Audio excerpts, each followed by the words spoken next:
வட மாநிலங்களில் வரும் 25ஆம் தேதி வரை வெப்ப அலை வீசும் என இந்திய வானிலை ஆய்வு மையம் தெரிவித்துள்ளது. இது தொடர்பாக அம்மையம் வெளியிட்டுள்ள அறிக்கையில், வடமேற்கு இந்தியா, மத்திய இந்தியா மற்றும் கிழக்கு இந்தியாவை ஒட்டிய இடங்களில் வரும் 25ஆம் தேதி வரை வெப்ப அலை வீசும் என குறிப்பிடப்பட்டுள்ளது.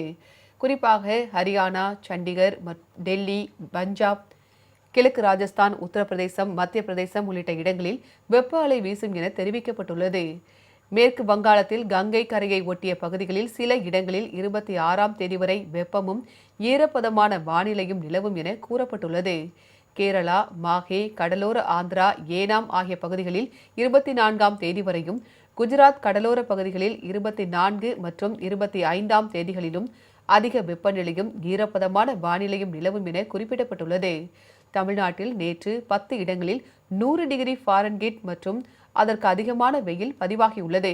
அதிகபட்சமாக வேலூரில் 107 டிகிரி ஃபாரன்ஹீட் வெயில் கொளுத்தியதால் மக்கள் கடும் அவதி அடைந்துள்ளனர்.